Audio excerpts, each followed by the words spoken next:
ሰላም እንዴት ናችሁ? ሁሉ ሰላም ነው? እኔ ሰላም ነኝ፣ እግዚአብሔር ይመስገን። እንደተለመደው ዛሬም በአንድ አዲስ ቪዲዮ መጥቼላችኋለሁ።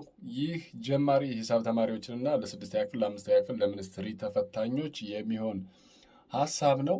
ስለ ቁሞች ነው። እንግዲህ ቁሞች ስንል ተርምስ የሚባሉት ናቸው። በእንግሊዝኛ ተርምስ የሚባሉ ናቸው። በአማርኛ ተቀይረው ነው ቁሞች እንላቸዋለን። ስለዚህ ቁም ማለት ምንድነው ወደሚለው እንሄዳለን። ከዛ በፊት ለቻናሉ አዲስ ሆናችሁ ሰብስክራይብ ነበር ሆናችሁ ቪዲዮ ላይክ በማድረግ መጀመር ይችላላችሁ። እንዲሁም ሁልጊዜ የምለቃቸው ቪዲዮዎች እንዲደርሷችሁ የደወል ምልክቱን ተጫኑ። ቀጥታ ወደ ቪዲዮ ነው መስላችሁ። ቁም ማለት ቁም ብለን የምንጠራው በመደመር ወይም በመቀነስ ወይም በሌላ ሂሳባዊ መሰረታዊ ሂሳብ ስሌቶች ያልተያያዘ ብቻውን የቆመው ነው ቁም የምንለው። ለምሳሌ 6 ሊሆን ይችላል፣ 6 ሊሆን ይችላል፣ 78 ሊሆን ይችላል። ብቻውን ነው፣ ምንም ምልክት የለውም።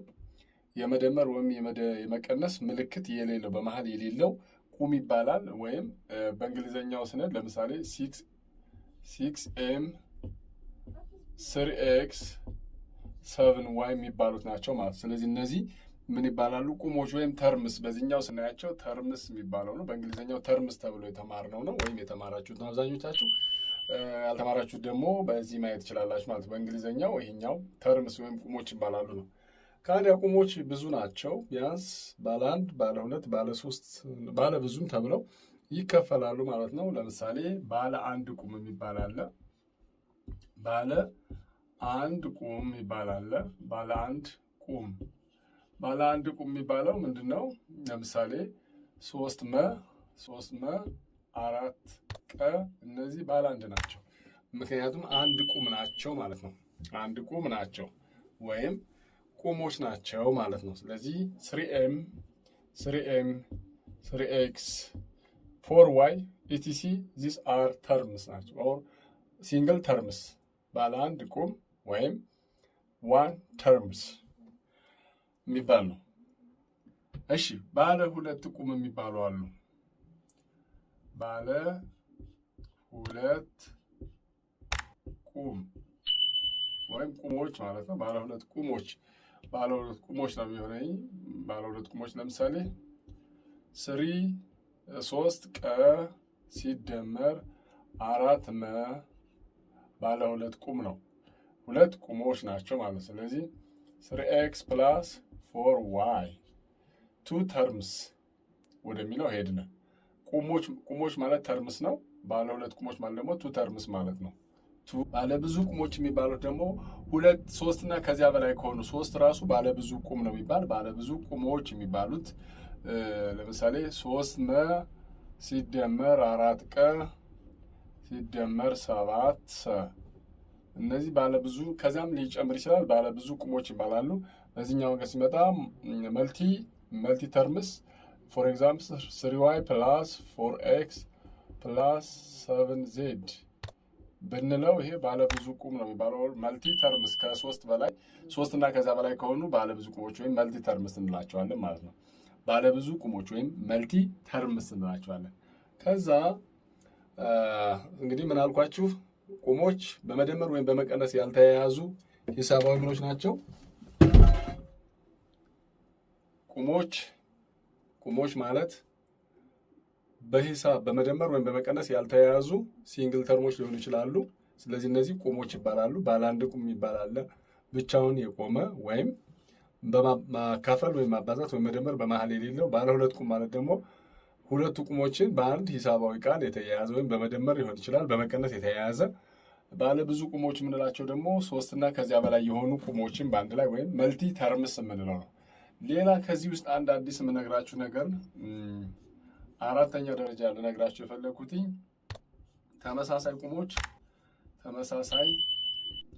ቁሞች መደመር ይቻላል ማለት ነው። ተመሳሳይ ቁሞችን መደመር ይቻላል። ለምሳሌ 3 መ ሲደመር 4 መ ሲደመር 6 መ መደመር እንችላለን። ምክንያቱም ተመሳሳይ ቁሞች ናቸው።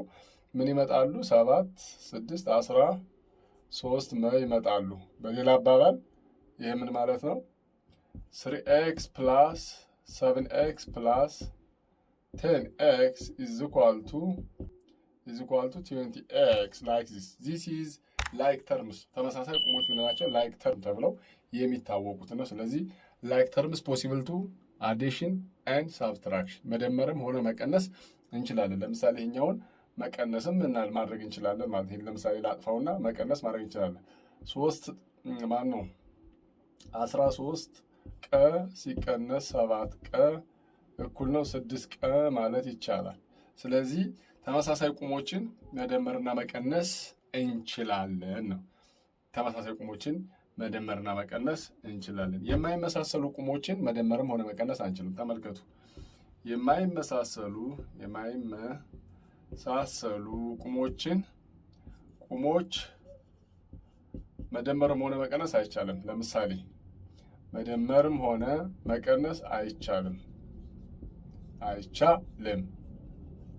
እሺ እንዴት እናያብረን። ለምሳሌ እዚህ ጋር በአማርኛው ስንመጣ 3 ቀ ሲደመር 4 መ ሲደመር 7 ረ ብንል እነዚህ መደመር አንችልም። ምክንያቱም የተለያዩ ቁሞች ናቸው። መደመር አይቻልም። because they are not like terms. if they are like terms we can add or subtract. በዚህኛው በእንግሊዘኛው like terms ወይም አንድ አይነት ተርሞች የምንላቸውን መደመር ወይም መቀነስ እንችላለን። በዚህኛው ግን የማይመሳሰሉ ከሆኑ መደመር አይቻልም። ኤግዛምፕል 3x plus 7y plus 10z is not add because that's different terms. So different terms means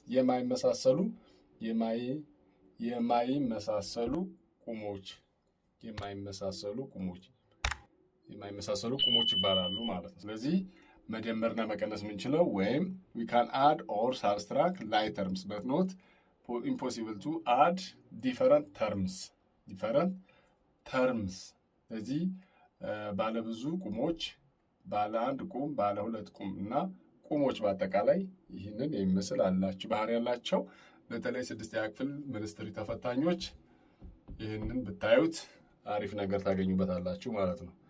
እንግሊዘኛው ባያስፈልጋችሁ አማርኛውን በደንብ ቪዲዮን አዳምጣችሁ እውቀት መሸመት ትችላላችሁ። አብራችሁ ስለነበራችሁ ከልብ አመሰግናለሁ። ቻናሉን ሳብስክራይብ አድርጉ ማለትን እወዳለሁ። አብወዳችኋለሁ። ይመቻችሁ። በሌላ ቪዲዮ ተመልሼ እስከመጣ ሰላም ሁኑ።